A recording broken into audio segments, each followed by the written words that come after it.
Hello, hypothetical audience. I'm JJNW'S Ghost, and welcome to Hazy Cosmic Jive. Today is April 10th, 2022, and that's right, I'm recording on Sunday instead of on Friday. I was kind of busy the last couple days, so I'm now just getting the chance to sit down with the microphone. And what a week I have had, and I mean that in the best possible way.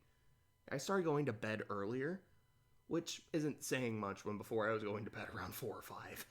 But I was still getting up earlier and going on nice walks in the late morning or early midday. I just felt really good this week. Like it all just felt nice. Which honestly isn't something that I feel too often. And I feel like it went well with the fortune I got this week, which is you constantly struggle for self-improvement. And honestly, that's a sentiment I agree with. Whether it comes to my weight, my confidence, or my work. It's something that I always want to be able to get better. Be a better version of myself. But it's always really easy to fall into a lot of old traps. Like, there was a point where I was eating really healthy. I was just drinking a lot of water, like barely drinking any soda or sweet tea. And I adore sweet tea. It's my favorite drink. But I was doing really good about that. Like, I was making sure to get a lot of exercise. I was going to the gym. I was going on a lot of walks and jogs. And then I kind of stopped doing most, if not all of that. And my body let me know. This week, it felt like a step in the right direction. I'm definitely happy with that. Now, Clay was off this week, so we were able to make it through a slew of some of our remaining Disney movies. We are now in the single digits. I think we have 6 left. So a few quick thoughts on the movies we did watch. Tangled is solid. The new Winnie the Pooh movie is honestly pretty hilarious. Wreck-It Ralph is an all-time favorite of mine. Frozen is great. And Big Hero 6 is way better than I remember it being. All in all, this was a very solid slew of films. Which means all we have left is Zootopia, which is definitely in the running for being my all-time favorite of all 60. Moana, which the first time I saw it, I thought it was okay, but maybe like Big Hero 6, I'll like it a lot more on the rewatch. Ralph 2 and Frozen 2, which I have not seen. I've heard mixed things about them. Excuse me. I've heard mixed things about them, but I want to keep an open mind. Raya, which I liked, but I felt like would have worked better as a show than it did as a film. And Encanto, which I also haven't seen, and I know almost nothing about the movie. I've made an effort to actually avoid knowing the plot. I haven't heard the songs. I don't know why they don't talk about Bruno. I have made sure to go in as completely blind as possible. So I'm really looking forward to these last 6. But the big news this week was the road trip. So me and my roommates went on a trip to Plano, Texas, which was in total about 12 hours. And we went so we could shop at Mitsuwa Marketplace, which is a Japanese marketplace. I've mentioned before how I lived in Okinawa, and it's my favorite place in the world. That store, it's like a little slice of home for me. So every time I go, I make sure to load up on sweets. And I know I was saying earlier that, yeah, it's like I feel like this week was a step in the right direction about being healthier and all that stuff. I also got a lot of chocolate. But I feel like I've been pacing myself well with it. Like, it's been over a week and I still have the majority of my stuff left, which is good. And in addition to the marketplace, there's also an In-N-Out burger that's just a few minutes away from there, and we made sure to stop there for lunch. Now, Jose and I have had In-N-Out several times before, but it was Clay's first. And the sheer bliss on his face when he took that first bite of the burger was honestly pretty great to watch. I know he's had some disappointing experiences with burgers like the last few times we've gone out to places, so I was glad to see him finally enjoy one. And yeah, that's pretty much it for life updates. So this felt a lot shorter than it does for most weeks. I don't think the opinion pieces this week are that long, So maybe we'll actually finish under an hour for the first time. So today, we're going to have a couple opinion pieces dedicated to like ranking things. So there's going to be no Lane this week. And the first thing that we're going to be ranking are all the episodes in Star Wars Visions. For today's Jive, we have Star Wars Visions. I watched it last week, and overall, I really enjoyed my time with it. The series is an anthology of 9 animated shorts, each one by a different studio, set within the Star Wars universe. Since the series is short, and each short is so unique, I thought I would, give my thoughts on each of them, but, also do a ranking video. So we'll start at my number 9, make our way up to my number 1. So here we go. At number 9, we have Tatooine Rhapsody. As you can tell from the fact that I put it at number 9, I really didn't care for this one. I think the art is fine, but I never quite vibed with it. Now, the idea of a band, having to perform for Jabba the Hutt, and he's giving them one song to impress him, and if they don't, he'll execute them, that's a fun idea. And I like the designs of the band members. You've got this one 3-headed guy, but I think each head also had like its own set of arms. Like that was a cool design. We've got a couple droids. We have another Hutt, which I don't know if I've seen another Hutt in any of the other movies. And the other one is just a regular human guy. But I overall liked the diversity and the different designs we were seeing with the band. We also get to see Boba Fett. He's always cool. And of course, we're seeing Jabba, who is just one of my favorite Star Wars characters. Seeing him, there's a part where the song is playing, and then you see his tail just kind of waving back and forth to the music. That's funny. I kind of liked that. But the reason the short didn't work for me is unfortunately because of the music, because of that song that they perform. I thought it was fine, but it really just sounded kind of bland to me.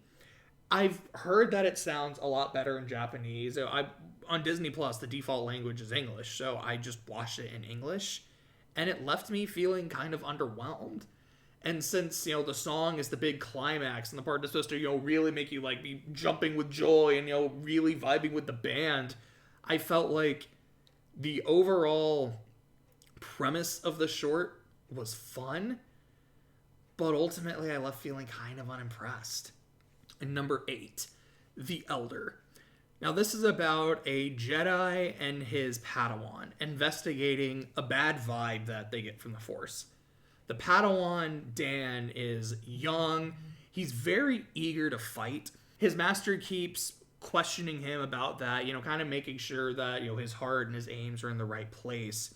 It seemed to me like the master was picking up some kind of dark side vibes from his Padawan, again, with him being so eager to start fighting. And I was kind of wondering, is that going to be a plot point? Is the Padawan actually setting up his master, to fight the guy's actual master? He was a Sith Lord or something. But no, that wasn't it at all. They do end up fighting this old Sith Lord.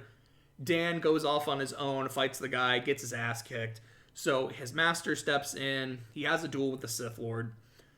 The duel was pretty fun. It's not my favorite in the series, but I really liked the way it ended. So we got the sabers clashing, and the master's big brain move is, okay, I'm going to turn my lightsaber off. Then I'm going to move the hilt right by the Sith's chest. Then I'm going to turn it back on, and then just get a quick stab. And I thought that was a really cool, really clever way to end the fight. But overall, again, kind of like the last one, I just didn't click with it as much. I don't think it's bad, but I thought it was fine. Number 7, Akahiri. So the setup of the story of this one is solid. A king gets killed by his sister, who now becomes the queen. His daughter, the princess, then goes into exile. She hires a Jedi who she seems to have a previous fling with, so he can help her, avenge her father and get the throne back. The Jedi is conflicted.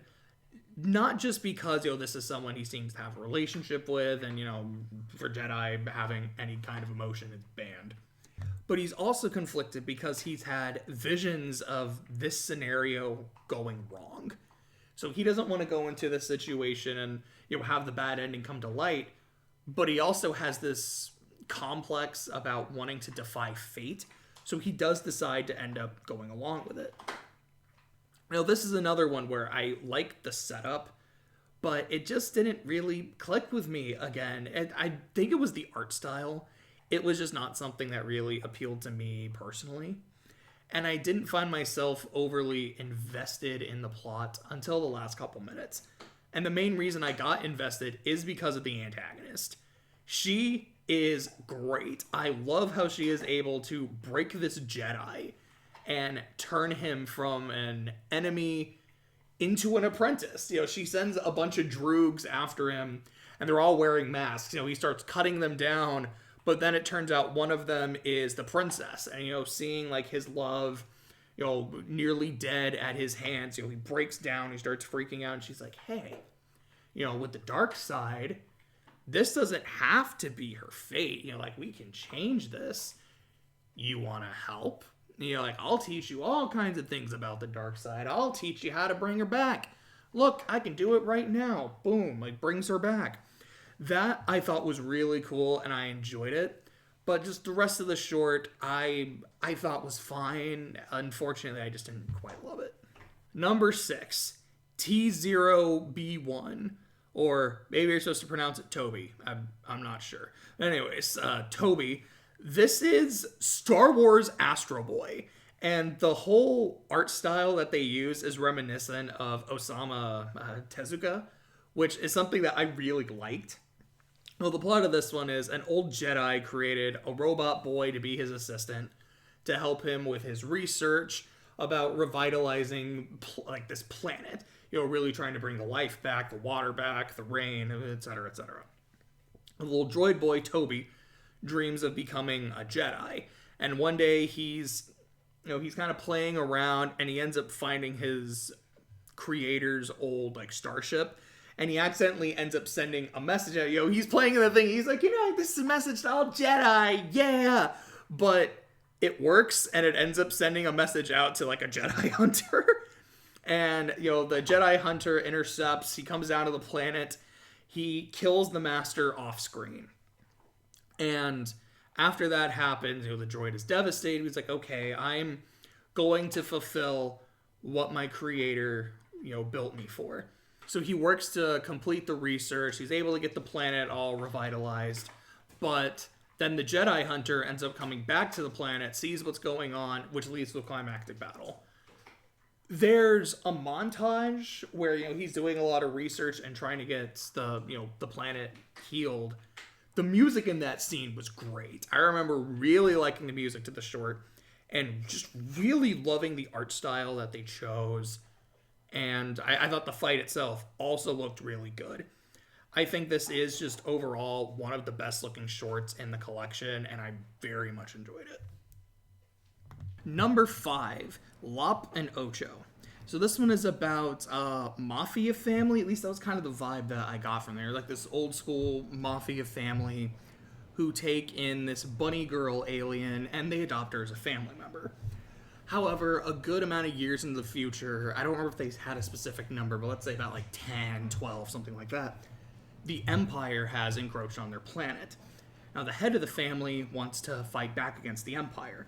However, Ocho, his daughter, she wants to side with the Empire because she genuinely believes that they can help the planet progress and just overall be better in the future. So the main theme here is tradition versus progress, which honestly is something that I always find to be pretty interesting. Now, Lop, the bunny girl, ends up siding with her father and is trying to play peacemaker between the father and Ocho. This ends up leading to the father giving Lop the family heirloom, which is a lightsaber. And then, after she gets the lightsaber, we end up getting to the climax, where the father and Ocho have a duel. And I really like the duel because of the weapons used. The dad is using a pair of sai. Ocho is using a segmented staff. Like, I love me a good lightsaber, but I like seeing other weapons as well in the Star Wars universe. And a segmented staff is just, it's a personal favorite of mine. I don't see it enough. But then Ocho ends up defeating her father, and she and Lop end up having a duel.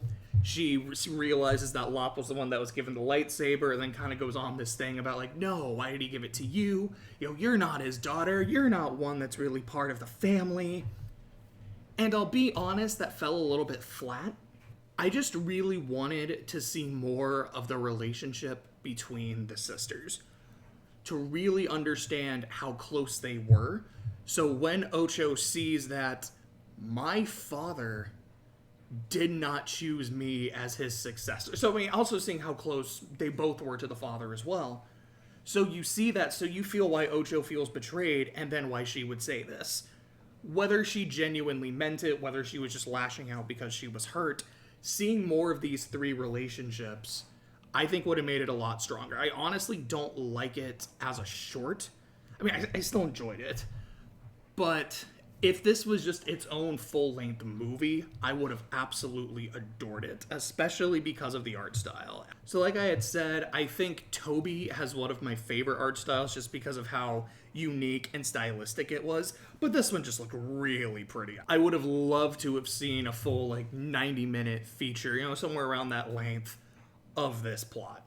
I think it would have really helped the characters grow on me, which is what would have made this go from good to fantastic. Number 4, The Village Bride. I liked this one a lot. You know, it took its time really building, like, its atmosphere and its location. You know, the people on the planet that it focused on, I don't remember the name of the planet, but they seem to be very Force sensitive. They didn't quite call it the Force. I can't remember off the top of my head what they did call it. But it seemed like, you know, they were very close with nature and almost kind of communing with the planet. And it also focuses on this young woman who is later revealed to be a Jedi, and it really doesn't take long to figure out that she's probably a Jedi. I like the idea that, you know, what she sees as the Force, they see as something else, but it's essentially the same thing. Now, the basic plot of it is this planet is being attacked by this kind of gang who found some droids from the war and are using the droids like extort other planets. So they come to this one, they tell them like, hey, you know, we're gonna, you know, take you over, don't resist, blah, blah, blah. And they said that we're gonna take the chief as a hostage. The chief's daughter says, no, don't do that, take me instead. So it takes place on the day before she gets taken away, but she has her wedding. You know, her sister really hates the idea that, you know, they're not fighting back. She says something about how, like, you know, this is a wedding day. Why are we all in mourning? You know, this sucks. Which I honestly really liked. And the climax involves the Jedi woman revealing the fact that she's a Jedi. Also, she had a she had a yellow lightsaber, which is a color I don't think I had ever seen in a lightsaber before. Star Wars Eclipse, that's it. In that new game that they showed at the Game Awards. I remember seeing a yellow lightsaber. I was like, huh. That's the second time I've seen one in like less than a week, and I had never seen one before. Maybe they're more common than I thought, but I honestly just liked the look of her lightsaber. She also first uses the Force, at least that we notice, by grabbing a blast from a blaster in midair and then throwing it back into the gun. That was really cool. Like, the climax as a whole, I don't think it was as exciting as like Toby or Lop and Ocho, but I thought it was solid. And overall, I think I just really liked the vibe and the pacing of this one. Also, they did drop at one point, you know, may the Force be with you. And I think it was the only one that did that. And I have to give it its respect for that. Really enjoyed this one. Number 3, The Duel. This one is just cool, man. It has that old, you know, Western vibe to it. You know, a stranger rolls into town, but the town is being beset by, you know, these bandits. Then the stranger defends the town, but then they find out about his past, and then he becomes an outcast from the people that he just saved. I loved it. And the whole, you know, samurai coat of paint on the Western, I liked that a lot too. I am a huge fan of the movie Seven Samurai. So anything that gives me a Seven Samurai vibe is already going to be good in my book. especially because I know Lucas was inspired by a Kurosawa film, The Hidden Fortress, I believe it's called, which I still haven't seen. I would like to do that soon. So I don't know if choosing that kind of samurai aesthetic was an homage to that inspiration, or if it was just something they thought it was cool. Either way, I thought it worked out great. Now, the eponymous duel takes place, between the stranger who has like a red lightsaber katana and this woman who first starts using a lightsaber umbrella, saying it out loud. It's a really silly weapon. Looking at it, it's also a really silly weapon, but I don't care. I just thought it was a lot of fun. Unfortunately, she doesn't use the umbrella portion of the weapon for very long, and it becomes more of just a straightforward lightsaber duel. But it's still a pretty cool lightsaber duel, and I just love the aesthetic, so it really worked for me. And when you get to the end, and he reveals that he has this collection of red lightsaber crystals, I really liked that. Of course, the implication that he's been doing this for a while. He's been going around, he's been slaying Sith, but he's also using a red lightsaber. So it also seems clear that he's got some darkness in him too. So is he, not the best person, but he understands that there's worse people out there, and so he's hunting them? Is he trying to get rid of the Sith, so, he becomes the baddest dude in the world? I don't know, but I thought he was really cool. Again, I loved the art style for this one.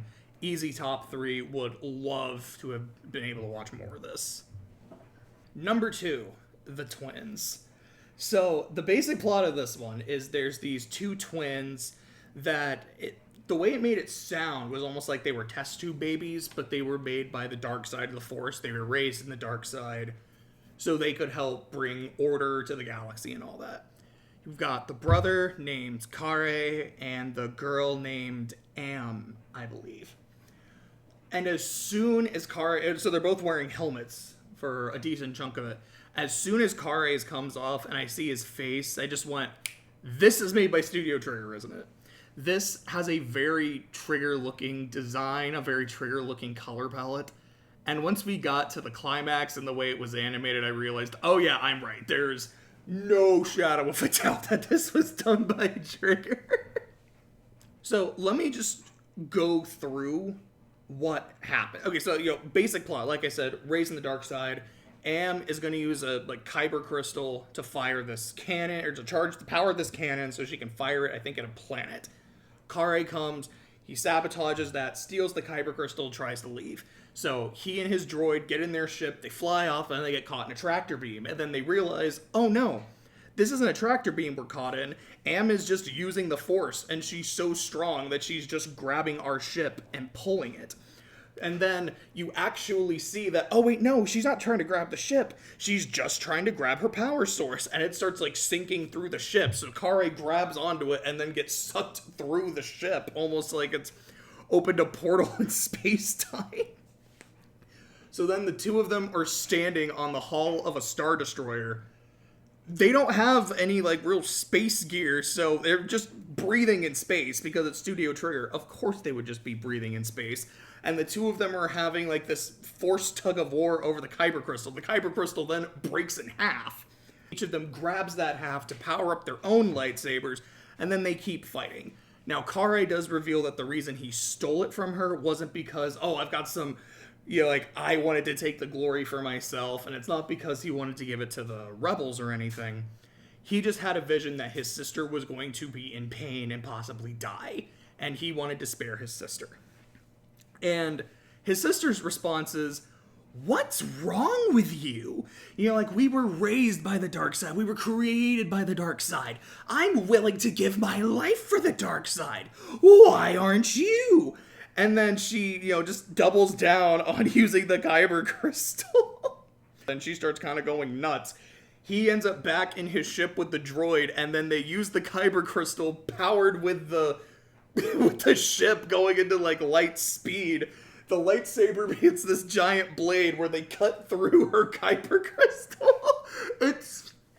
I don't think I'm quite doing it justice by explaining it, but watching it, it really just felt like one batshit crazy thing into another. And it was so much fun to watch. The only other things I can say about it are, one, when Kari gets caught stealing the kyber crystals, she's like, oh, where are you taking that? To a galaxy far, far away. And I did cringe a little bit, I can't lie. But also, when her mask comes off and you see her face, I remember thinking, oh, she's cute. And I very nearly said that out loud, really loud, but I didn't because my roommates were both asleep. And it was like 1 o'clock. But I remember just that visceral reaction. I was like, oh, she's cute. Oh, I'm really glad I didn't just wake anybody up. But no, this one, it was just a lot of fun. I had such a good time watching it that I can't put it anywhere else but the top 2. And my number 1 short from Star Wars Visions, The Ninth Jedi.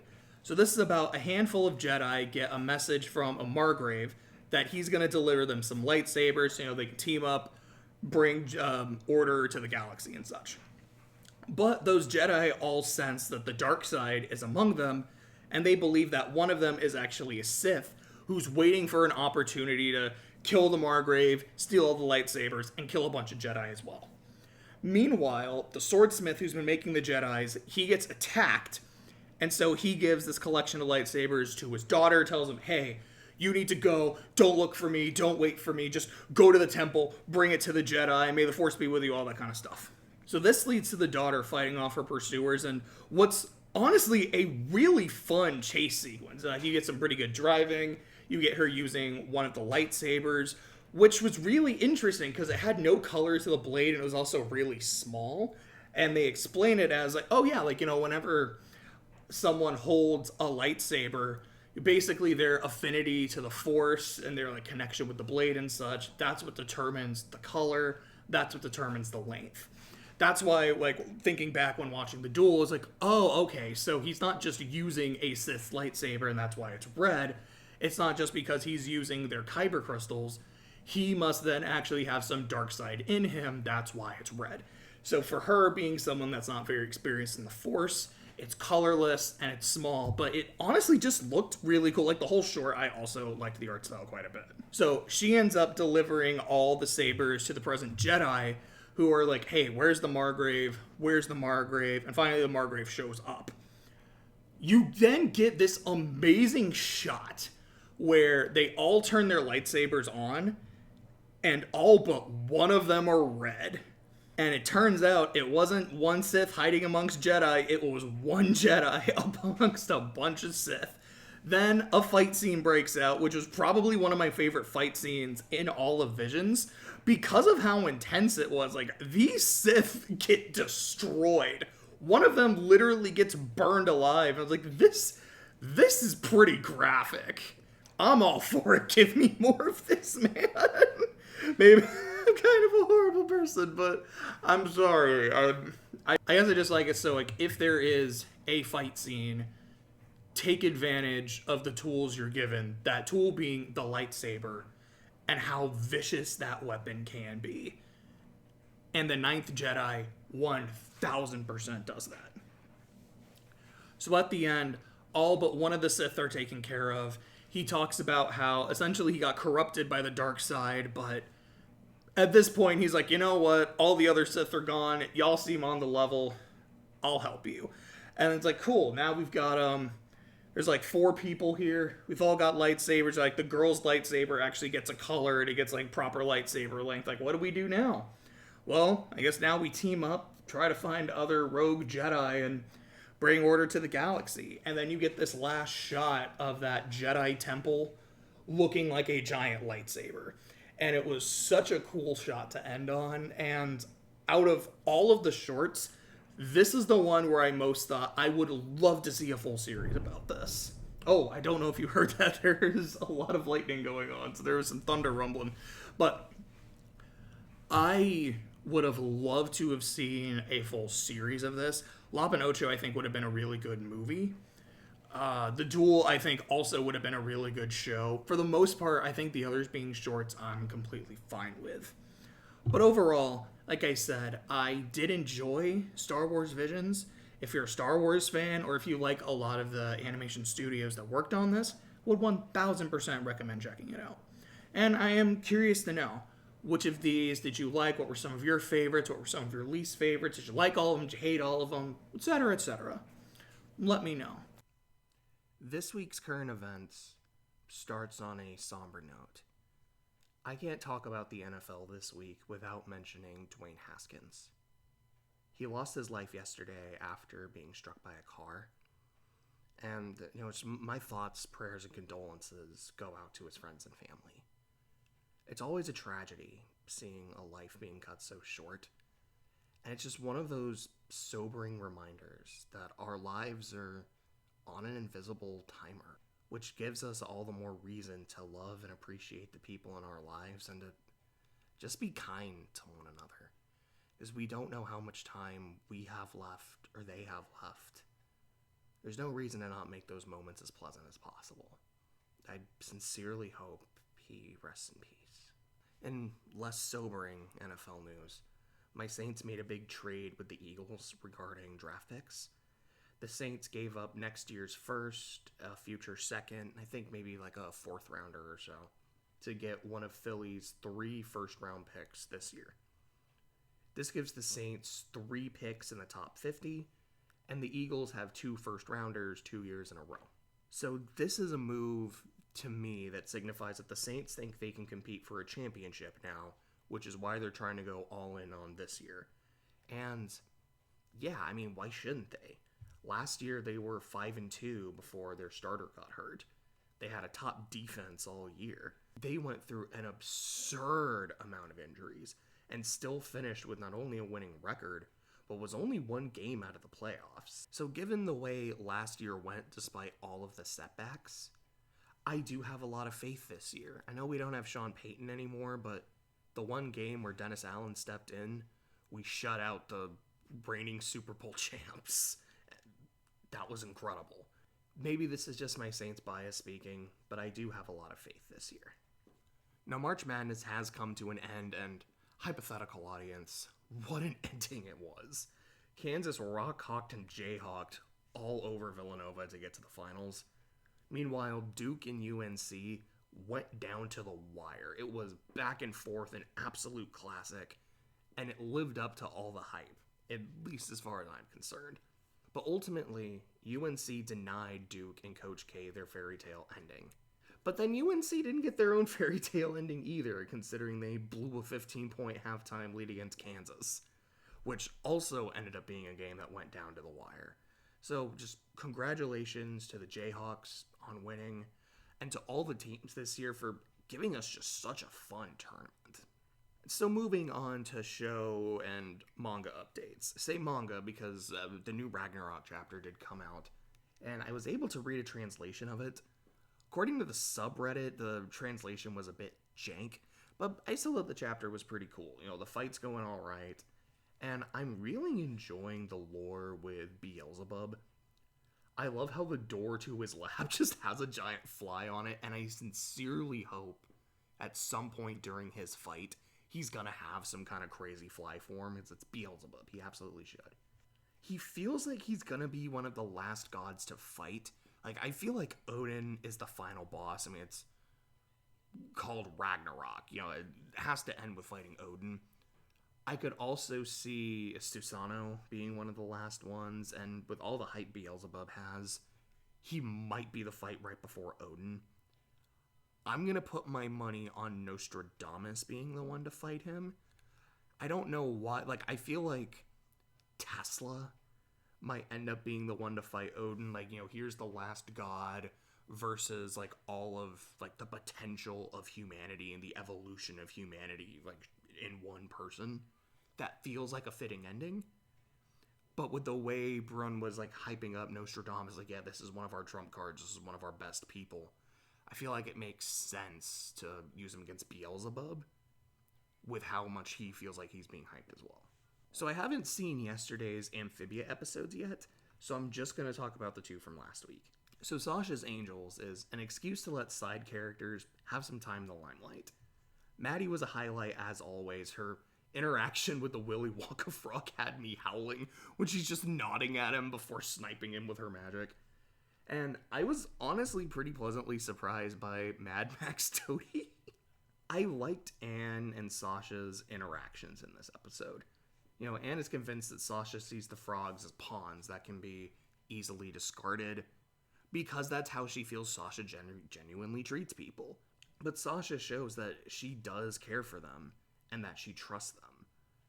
And I really love how Anne is trying to trust Sasha, but there's still some definite bumps in their rocky relationship, which she's like, okay, like, I trust you, but I can't be as, like, wholehearted in that as I would like to be. Also that one line, but, like, I drink the blood of my enemies and eat dessert for breakfast. I just got a good laugh about that. And I remember the next day, we had some leftover brownies. I remember just saying that line and then eating brownies for breakfast.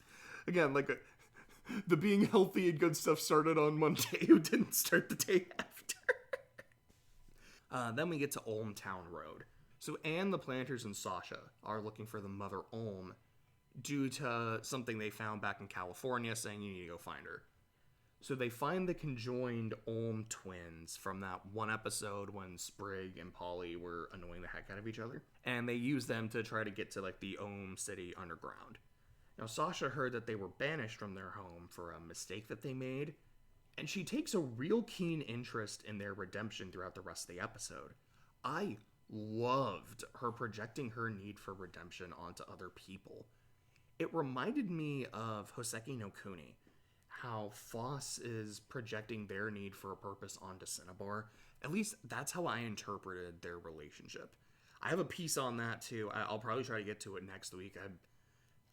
I've already done the audio and, like, the editing for it, but I really just want to put screenshots of the artwork from the manga into it because, oh my god, they look so good. But I'm getting distracted. Back to frogs. So there's an incident involving a drill where the two Ulms, like, sacrifice themselves, but they don't die, but they got pretty messed up. And it doesn't quite redeem them in the eyes of the other Ulms. Sasha gives them an earful, and the Ulms are like, okay. You know what? You earned our respect. You can go meet the Mother Ulm. And they're being taken to meet the Mother Ulm as the episode ends. Ulm Town Road was a very different episode from Sasha's Angels. It's a lot less funny, but it put a lot of focus into furthering Sasha's character in a way that I thought really worked. I also love the design of the Ulms. I don't know what they're based off, but I think they look really cool. And I look forward to seeing where the next few episodes go. Now, unfortunately, I missed quite a bit of Survivor this week. I only started watching it, like, just before the immunity challenge, but right after everyone activated their idols. So when later in the episode, like, Mike has his vote back, I was like, oh shit. Who found the idol on blue? And so apparently it's like Drea has it on blue, Marion has it in orange, and Mike has it on green, and they're all now active. But on to the challenge. So blue dominated to a really easy win. Orange wasn't looking so hot until Unga Bunga Man Jonathan just took over and willed them to victory, as he is known to do throughout the season. And Green was doing okay, but they stalled out hard at the end, and that led to them going back to Tribal. So Daniel went home in a 2-2-1 vote split, but on a unanimous revote. I think the majority split the votes in case Shot in the Dark was correctly played, and Chanel put a vote on Mike. I assume she thought it would be a unanimous vote against Daniel, but in case he successfully played a Shot in the Dark, she's like, I would go home on the revote, so let me use my vote onto someone else to get rid of them. It might have been better for her instead of going for Mike if she had went for, like, Hai or Lydia, because they are the power duo of Green, with Mike being number 3. I feel like if she could have taken one of them out, or at least, like, thrown the vote on one of them, it would make her seem maybe more trustworthy to Mike. Like, hey, I didn't go for you because I have no beef with you, but that bridge might end up being completely burned. So next week looks like it'll be the Murgatory from last season, where they merge, but not quite. And I didn't like what they did last season, mostly because of how much I hated the Hourglass twist. I sincerely hope it doesn't come back. But what I am really looking forward to is how we are getting to a merge, but the tribes are even. We got 4-4-4. Orange seems like they're mostly a cohesive unit, but blue is fractured and green clearly has someone who's on the outs. I'm expecting blue and green will try to come together to take out orange and then just let the chaos ensue. The 3 amulets are still in play. We've got 3 active idols. And a lot of what I feel like are genuinely likable and interesting people. I'm really excited to see where this season goes. The strategy is a bit all over the place, but the cast is so much fun. I feel like if we get a merge that's really chaotic but easy to follow, and I know how weird that sounds. So it's like watching Winners at War. It was really hard to figure out what was going on. Like, I was never sure of a lot of the tribal dynamics. Like, wait, who's good with who? Who's really close to who? Sometimes, Ben and Jeremy were really close early in the season, and then all of a sudden, man, I can't stand Jeremy, I want him gone. Man, I can't stand Ben, I want him gone. Like, what happened here? I don't know. Wait, when did, Ben and Denise become besties? Did I miss something? I've been watching every episode. That was just kind of how a lot of the merge felt. Was never really sure of what the dynamics were. That could have just been the editors trying to, make it more of a mystery to keep us guessing, but that's not as fun to me. It's I don't want a predictable merge where only a couple people are running it and then just boom, we want this person gone, they're gone. We want this person gone, boom, they're gone, etc., etc. I want there to be chaos, but I still want to be able to tell what's happening and why it's happening. But if we're able to get that, this might be an all-time season for me with just how much I am genuinely enjoying it. So as for game updates, I have 1.5. The one is the Bloodstained Child of Light crossover that was teased a few years ago, finally came to fruition. I'm not a Metroidvania guy. I don't like the idea of game design that has you constantly backtracking, but I did enjoy Bloodstained. And I adored Child of Light. I don't know when I'll pick this up, but I would like to at some point. The half is less an update for a game and more about a movie, because the Sonic 2 and Knuckles movie came out over the weekend.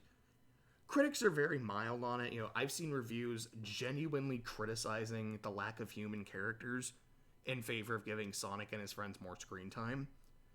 Fans, on the other hand, are loving the movie for those exact same reasons. I watched it on Thursday, and I thought it was great. I felt like the humans were fine. There's a part of the movie that really does focus on them, and it admittedly drags, but it's kind of funny.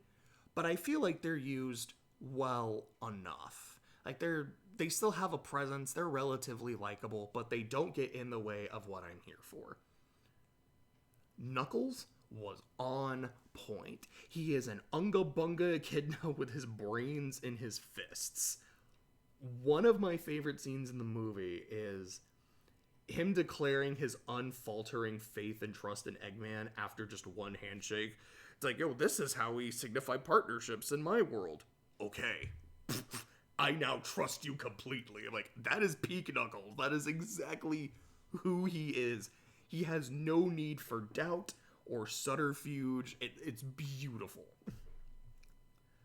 And Sonic and Tails have some really solid moments together. Some of them are really sweet. Others are funny.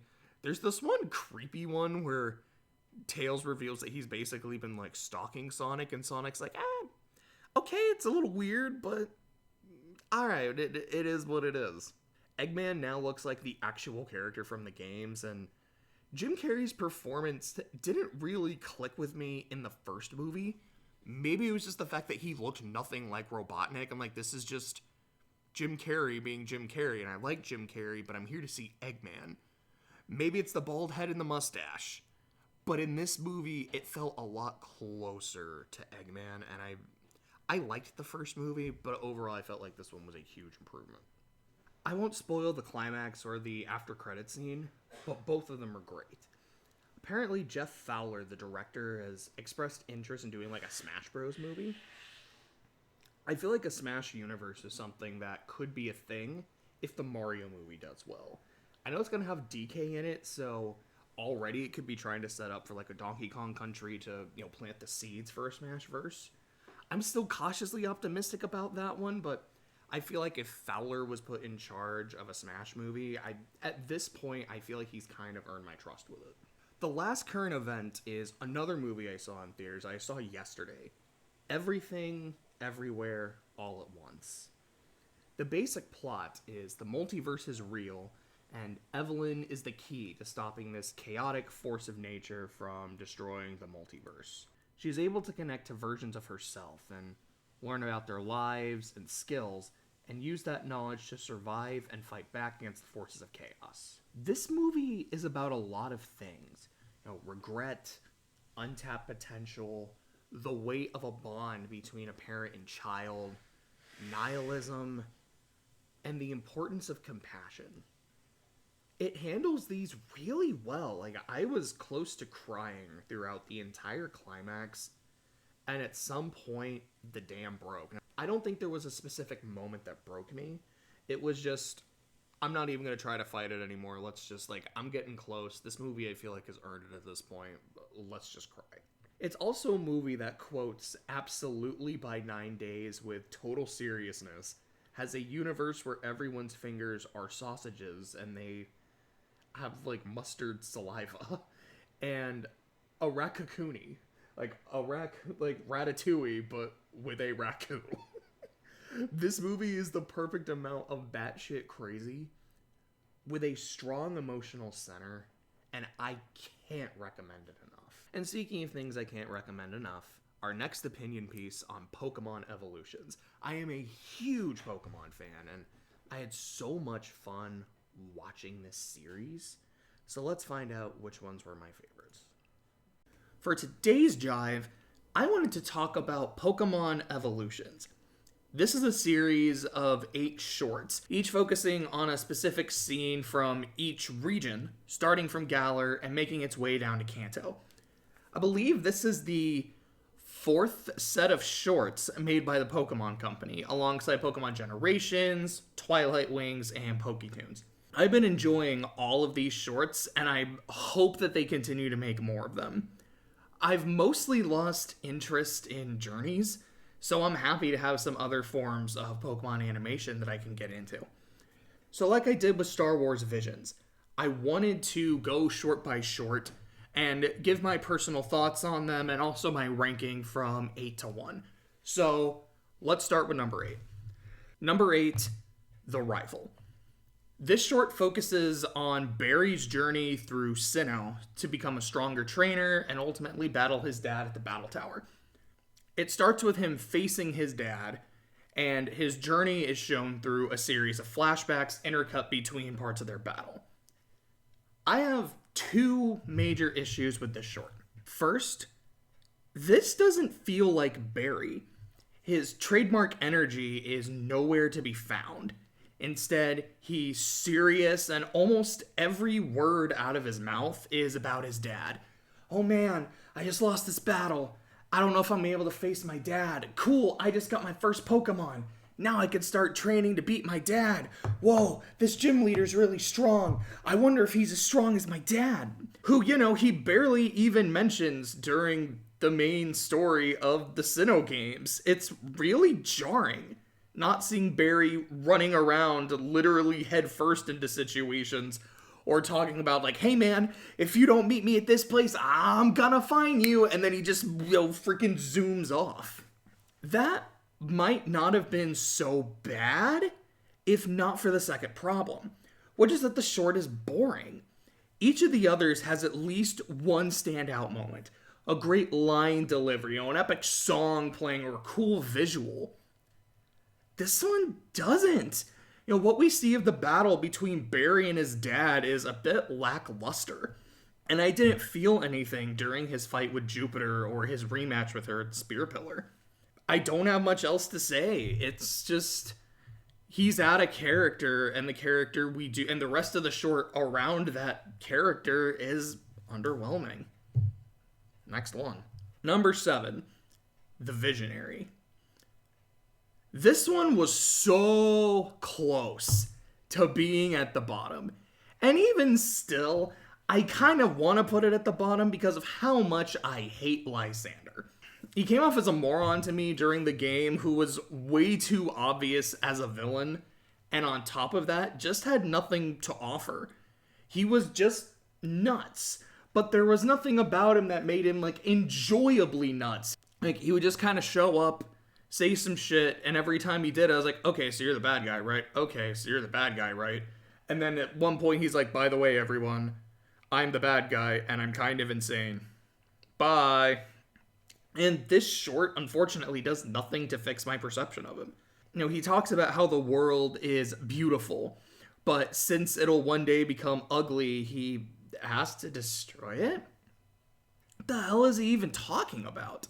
And what makes this hilarious is he then goes on about how, no one can understand me. You don't know what I'm going through. You don't know why I'm doing what I'm doing. Like, yeah, I don't understand. I can't understand because you're just insane. And the best part, no question, is he's battling the male protagonist from X and Y who sends out Xerneas.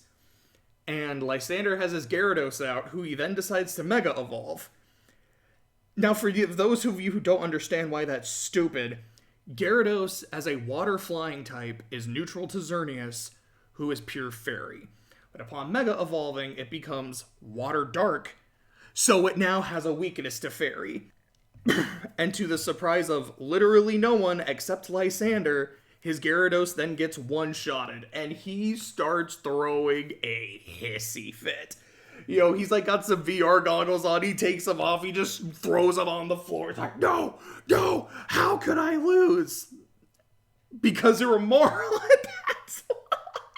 So then why is this one not at the bottom instead of very short? 2 reasons.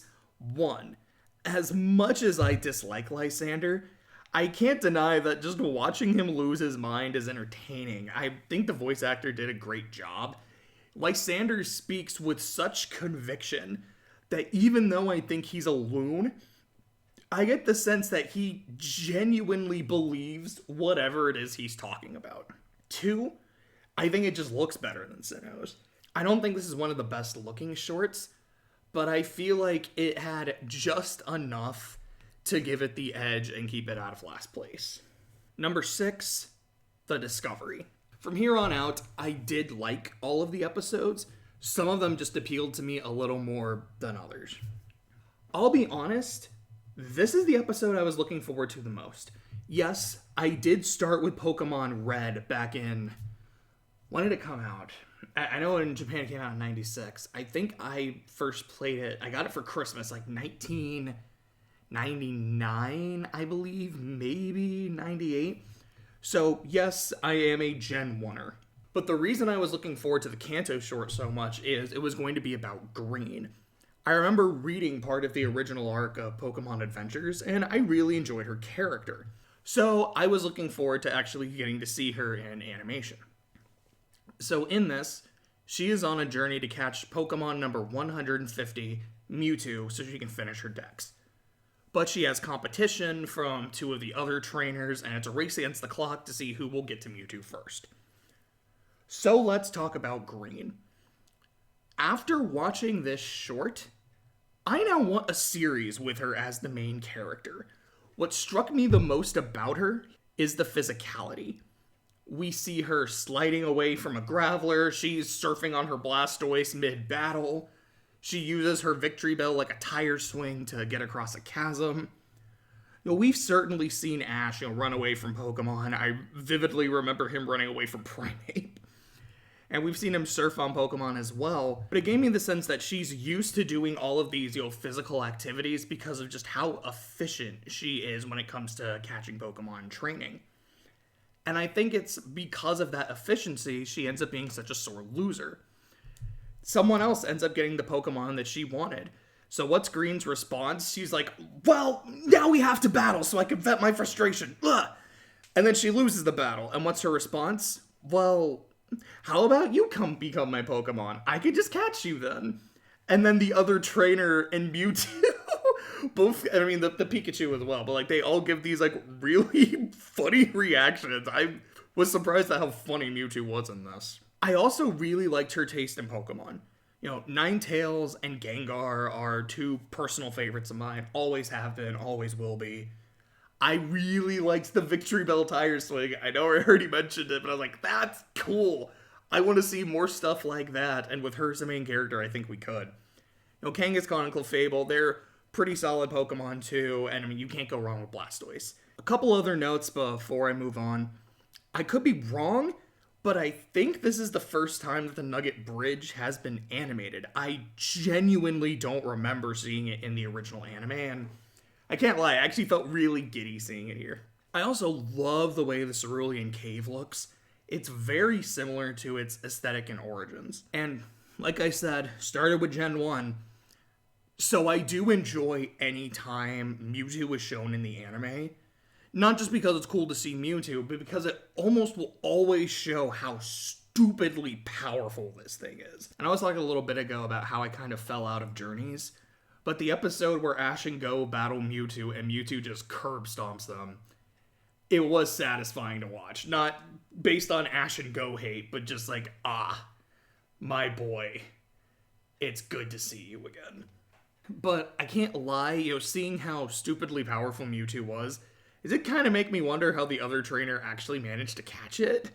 Especially because, like, you know, she's holding an Ultra Ball. She's not holding the Master Ball. If it was the Master Ball, I'm like, okay, you know, you threw the Master Ball and that's GG. But no, this thing that is this, like, unstoppable god.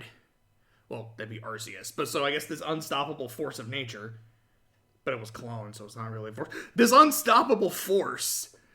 No, you actually legitimately beat it. I kind of would like to know how that happened. It took me out of the short a little bit, but not too much, not that important. Overall, this one was a lot of fun. Like I said, give me my green spinoff. Number 5, The Champion. So the Galar short starts with a shot of a Corviknight taxi. I don't know if this was meant as a shout out to Twilight Wings or not, but I appreciated it nonetheless. It focuses on Leon as he's waiting to battle the player character while remembering the incident with Eternatus on the previous night. It's very clear that losing to Eternatus has affected Leon, which makes a lot of sense. He is the undefeatable champion, but he lost. The undefeatable champion lost to Eternatus and failed, while this newbie was able to successfully beat him. Leon doesn't show any animosity, but it's clear that his confidence has been rattled by this. It almost feels like he knows he's about to lose this battle. His time as champion is coming to an end. And while he's still going to be a good sport about it, he's clearly struggling with it. Now, we get a couple quiet moments of him with his Charizard, and I really felt the bond and the mutual respect that they shared. And while on the subject of Leon and his Charizard, the way their faces are drawn felt different from the other shorts. They have these lines on them which made them look older and a lot more intense.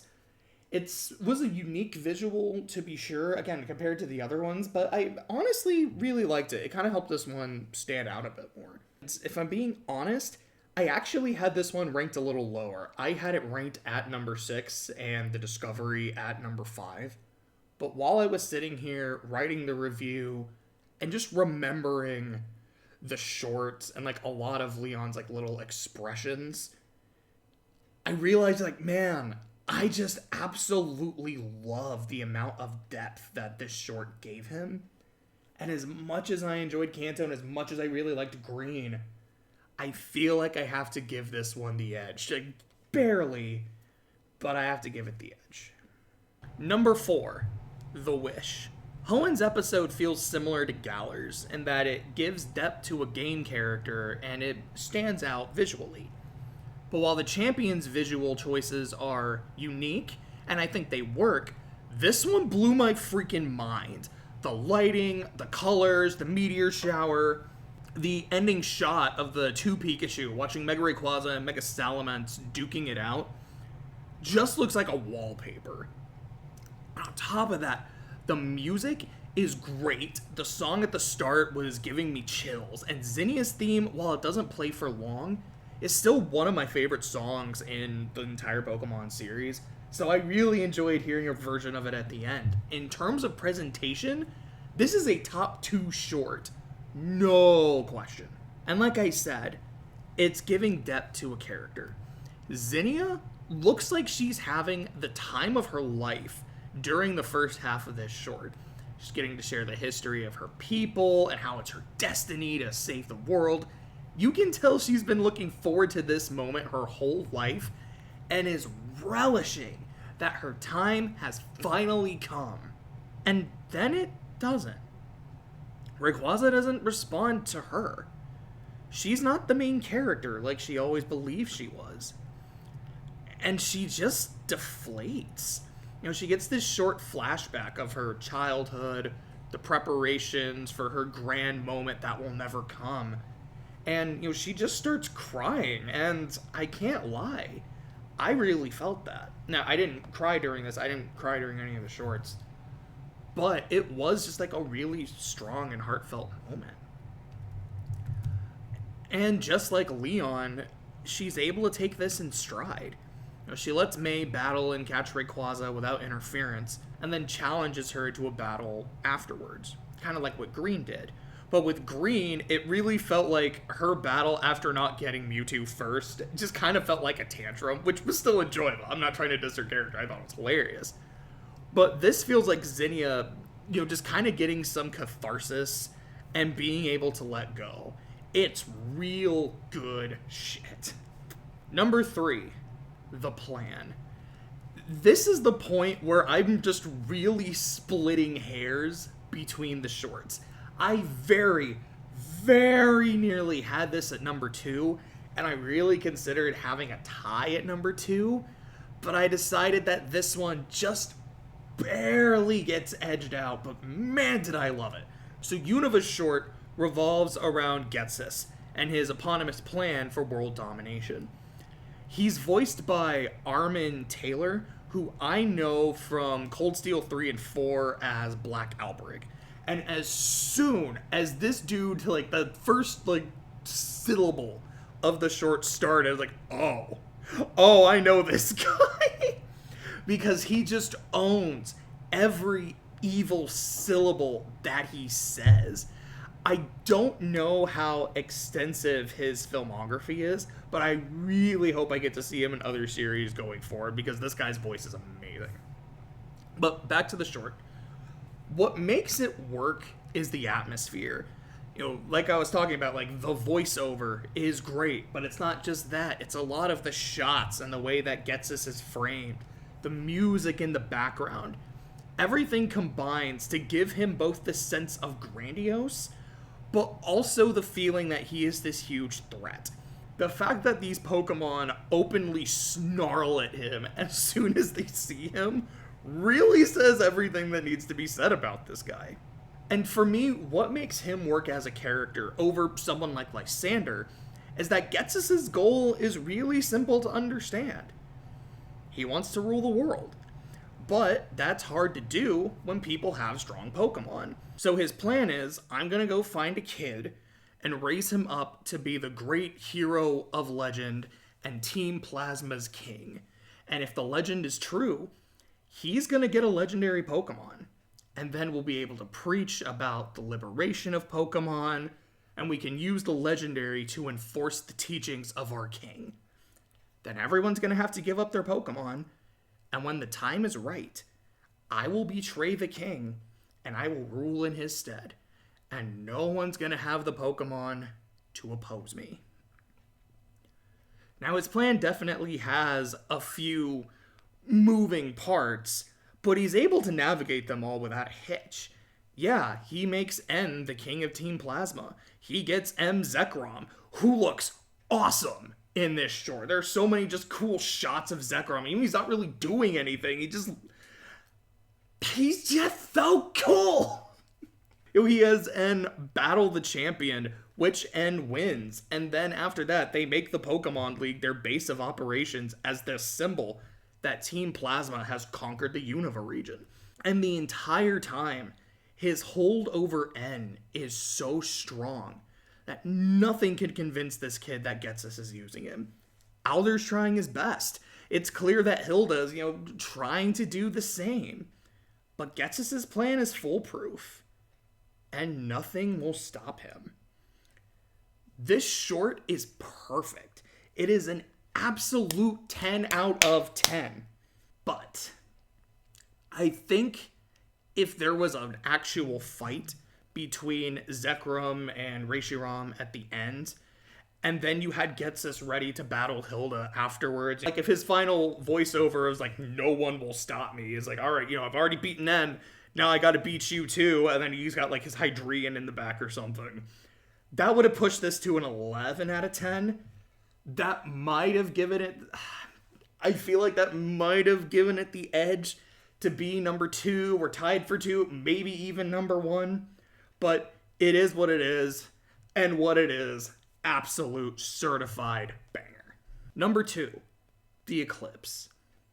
It's worth saying that Alola is my favorite region in Pokemon, and Sun and Moon are tied with Black and White for being my second favorite overall game. So much of what I love about Alola is in this episode.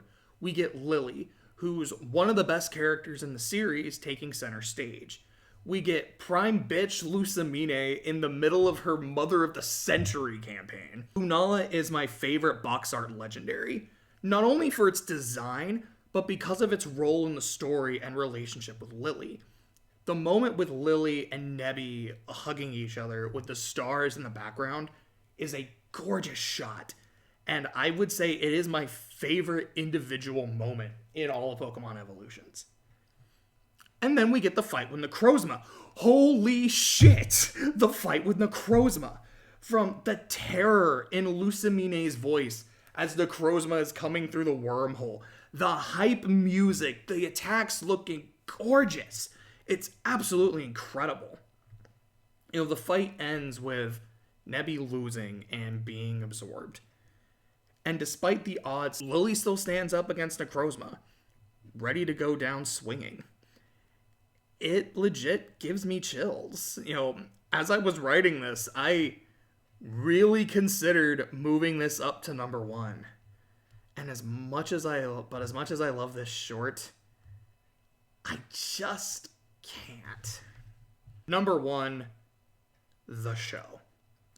As far as I'm concerned, Johto is peak Pokemon.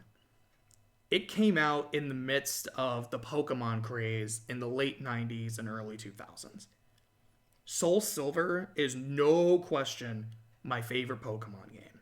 And the additions of Espeon and Umbreon back in OG Gold and Silver are what solidified Eevee as my favorite Pokemon. So it was pretty much a given to me that Johto would end up being my favorite short. The show is about the Kimono Girls giving a performance during a festival about the tragedy of the Brass Tower. It was once home to Lugia, my second favorite box art legendary, before it was struck by lightning and burned down. I mentioned that The Wish is a top 2 short in terms of its presentation, but I'm honestly not sure if I could put it higher than this one. The eponymous show is fantastic. From the flying Pokemon in the backgrounds providing shadow puppetry for Lugia and Ho-Oh. The grass Pokemon using their various kind of powders and spores for the lighting. Each evolution getting a chance to shine, with Flareon of all of them really being the highlight. It all works together to convey the tragedy of the Brass Tower and the loss Ecruteak City has felt in its absence. Also, let's talk about the audience, because there's 2 really, really good moments here. The first is the Totodile. After Flareon is putting on its part of the show, the Totodile sees the fire, and its instinct is it starts charging up a water gun, to save the stage because it thinks people are in danger. And its trainer notices Totodile charging up and just covers its mouth and then just gets, covered in the water. And Totodile's just kind of looking at him after, wait, why did you do that? Was I not supposed to stop the fire? And the trainer's just kind of shaking his head. He's like, man, you're good. Just calm down. Don't do it again. It's okay. It's just really charming. There's another moment like that where you have Morty and his Gengar watching the show. And, at first they just kind of sit down, they're both smiling. They're like, yeah, we're just here to have a good time. It cuts them a little later, and they're both just transfixed on the stage. And then you get to them at the end where Gengar is just openly weeping, and Morty, without looking away from the stage, just he just takes out like a handkerchief and just gives it to his Gengar and just starts blowing his nose. I loved that. Like, not only was it just kind of funny to watch, but again, you get that sense of the bond between a Pokemon and their trainer. Like, I don't even have to look at you to know exactly how you're feeling. Here you go, buddy. So between the audience reactions and the actual presentation of the show itself, this ended up being my favorite short of the whole thing. And those are my rankings of the Pokemon Evolution shorts. Let me know if you've seen these shorts. Like, what are your rankings? What are some of the standout moments for you from each of these? Let me know if you're interested in me doing a ranking video for the Generation shorts, Twilight Wings, and it's just talking about some of the Poketunes as well. Hello again, hypothetical audience. So, I was made aware of the announcement for Kingdom Hearts 4. Jose showed me the trailer. He didn't tell me what it was, but, pretty quickly, and I'm like, oh, okay, this is probably Kingdom Hearts 4. If you can tell by my tone, I'm not that hyped about it.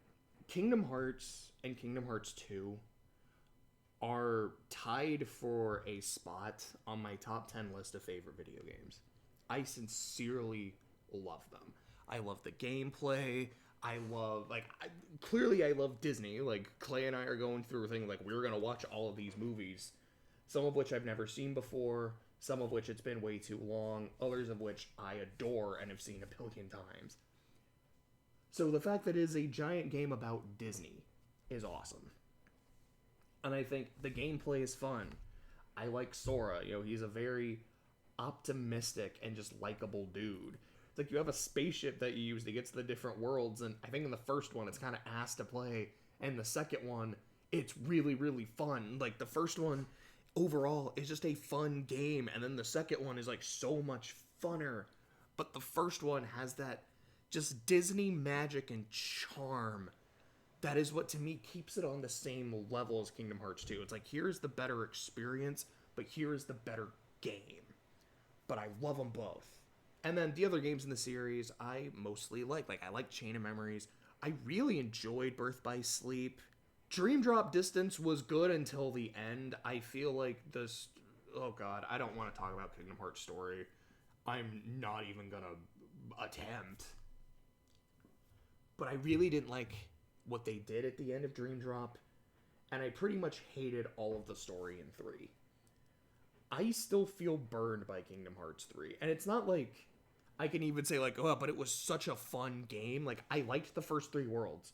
Loved Olympus, loved Tangled, loved Toy Box. The rest of the worlds, to me, were okay. Like, I know people love the Pirates world. I didn't super get into it. And, like, I don't want to do all this exploration, collect crabs, and see all this stuff. I just... I want to fight Davy Jones, and the Davy Jones fight was fun, but Kingdom Hearts 3 is so brain-dead easy. I know there's Critical Mode, and Critical Mode is supposed to be super hard, but I played it when the game came out, when Critical Mode was not available, so I haven't really gotten to experience that. And yeah, I could just boot it up and play it now, but I don't want to. I thought the game sucked. I hated the story. I thought the gameplay was... I felt like they gave you way too much, way too quickly. So there was, like, literally the plot of the game is, like, Sora needs to progress to get back to where he was. But in the first fucking level, here's all his shit again. So there's no real sense of progression. Like, I'm getting mad, and I love that I'm getting mad. I like getting mad at works of fiction. Maybe it's this weird, like, complex I have. I don't know. But it means I'm passionate about something. I think the worst thing is if I can... watch something or play something or read something and be like, I have nothing to say because it did nothing for me. I would rather get mad at something than feel nothing, but when it's something I genuinely love, I don't want to get mad at it, and I'm still mad at Kingdom Hearts for the shit show that was 3. So looking at 4, I'm not like, oh my god, it's Kingdom Hearts 4, I can't wait to play it. I'm like, oh, oh no, it's Kingdom Hearts 4. And I'm seeing all the comments how people are like, dude, Sora looks so good. Damn, his shoes, like, they look so nice. He's got the drip. Oh man, like, what a glow up. Sora looks like shit. I'm sorry. He looks so bad. That doesn't look like Sora. Like, I was looking at the trailer, like, is that Sora? I'm 99% sure it is, but it doesn't look like him. Like, he's got these nice shoes. His shoes don't even look giant anymore. Like, that's part of his charm, is he has these stupid clown shoes. Sora is a goof. He's supposed to look goofy. Goofy's in the game. Like, it's part of the charm to me. Sora's ridiculous design. And in Kingdom Hearts 4, it's trying to be like, oh, we're trying to be like more realistic. Like, look, it takes place in Tokyo. Isn't that cool? No, it's supposed to take place in Disney Worlds, not in Tokyo. I mean, maybe it's cool. I don't know. I haven't played it. And did the gameplay look cool? Yes, it did. Sora's like sliding around. The Keyblade turns into a drill. It looks cool gameplay wise. But I looked at this and I felt none of the soul of Kingdom Hearts, or what I look for, like the connection I feel when I play Kingdom Hearts or see Kingdom Hearts. I hated this trailer. And maybe it's because I saw it way too early in the morning after waking up and I was tired. Maybe if I saw it again, I'd be like, yeah, I was just tired and I shouldn't have watched it that early. But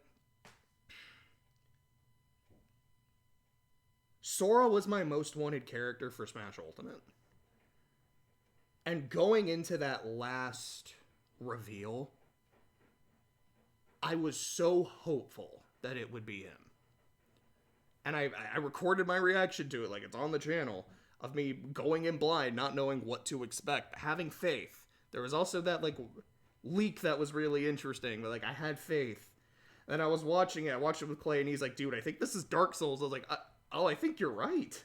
I think this is Dark Souls. Well, I don't like Dark Souls, but I can't lie. Like, I feel like it is such a big part of gaming now.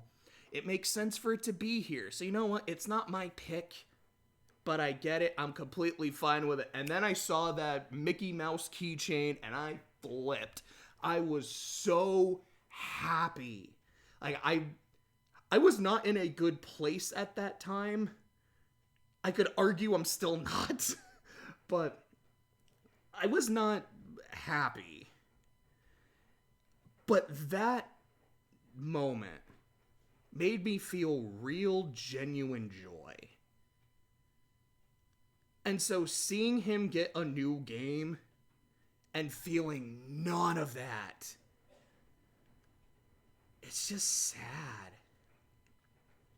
I'm gonna be real. I don't even have the heart to, like, sing a goodbye song anymore. I think I'm just gonna call it. Yeah, that's it.